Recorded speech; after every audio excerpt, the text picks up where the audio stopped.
वाल्मीकि जी बोले, हे भारद्वाज, सिद्ध ऐसे वचन कह के विचारने लगे कि रघुवंश का कुल पूजने योग्य है, जिससे राम जी ने बड़े उदार वचन मुनीश्वर के सम्मुख कहे हैं।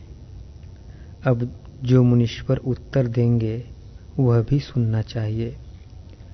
जैसे फूल के ऊपर भंवरा स्थिर होता है, वैसे ही व्यास, नारद, पुलह, पुलस्त्य आदि सब साधु सभा में स्थित हुए। तब वशिष्ठ, विश्वामित्र आदि मुनीश्वर उठ खड़े हुए और उनकी पूजा करने लगे।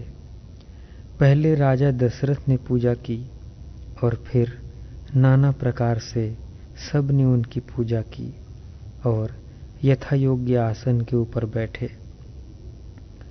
उनमें नारद जी हाथ में बहुत सुंदर वीणा लिए और श्याम मूर्ति व्यास जी नाना प्रकार के रंग से रंजित वस्त्र पहने हुए, मानो तारागणों में महाश्याम घटा आई है, विराजमान थे। ऐसे ही दुर्वासा, वामदेव, पुलह, पुलस्त्य, बृहस्पति के पिता अंगिरा, भृगु और मैं भी वहां था। और ब्रह्मर्षि, राजर्षि, देवर्षि, देवता, मुनीश्वर सब आके उस सभा में स्थित हुए। किसी की बड़ी जटा, कोई मुकुट पहरे, कोई रुद्राक्ष की माला और कोई मोती की माला पहने थे। किसी के कंठ में रत्न की माला और हाथ में कमंडलू और मृगछाला, किसी के महासुंदर वस्त्र, किसी की कटी पे कौपीन और किसी की कटी पे सुवर्ण की जंजीर थी।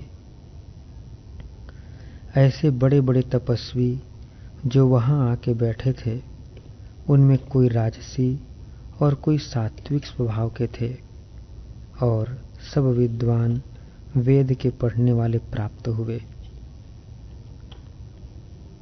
कोई सूर्यवत, कोई चंद्रमावत, कोई तारावत, कोई रत्नवत प्रकाशमान और पुरुषार्थ पर यत्न करने वाले यथा योग्य आसन पर स्थित हुए। मोहनी मूर्ति और दीन स्वभाव वाले राम जी भी हाथ जोड़ के सभा में बैठे और उनकी सब पूजा कर कहने लगे कि हे राम जी, तुम धन्य हो। नारद सबके सम्मुख कहने लगे, हे राम जी, तुमने बड़े विवेक और वैराग्य के वचन कहे जो सबको प्यारे लगे और सबके कल्याण करने वाले और परम बोध के कारण हैं। हे राम जी, तुम बड़े बुद्धिमान और उदार आत्मा दृष्टि आते हो और महावाक्य का अर्थ तुमसे प्रकट होता है। ऐसे उज्ज्वल पात्र साधु और अनंत तपस्वियों में कोई विरला होता है। जितने मनुष्य हैं वे सब पशु से दृष्टि आते हैं, क्योंकि जिसको संसार समुद्र के पार होने की इच्छा है और जो पुरुषार्थ पर यत्न करता है वही मनुष्य है। हे साधो, वृक्ष तो बहुत होते हैं परंतु चंदन का वृक्ष कोई होता है। वैसे ही शरीरधारी बहुत हुए परंतु ऐसा विद्वान कोई बिरला ही होता है। और सब अस्थि, मांस, रुधिर के पुतले से मिले हुए भटकते फिरते हैं। जैसे तंत्र की पुतली होती है वैसे ही अज्ञानी जीव है। हाथी तो बहुत हैं परंतु बिरले के मस्तक से मोती निकलता है।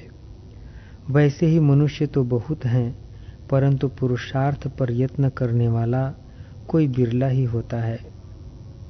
जैसे वृक्ष बहुतेरे हैं परंतु लौंग का वृक्ष कोई बिरला ही होता है, वैसे ही मनुष्य बहुत हैं परंतु ऐसा कोई बिरला ही होता है।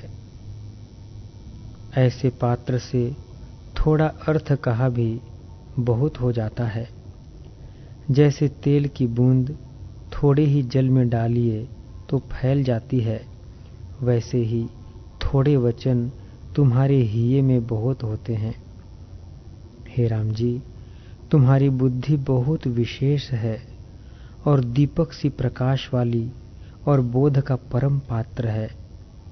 कहने मात्र से ही तुमको शीघ्र ज्ञान होवेगा, और जो हमारे सामने तुमको ज्ञान न हो तो जानना कि हम सब मूर्ख बैठे हैं।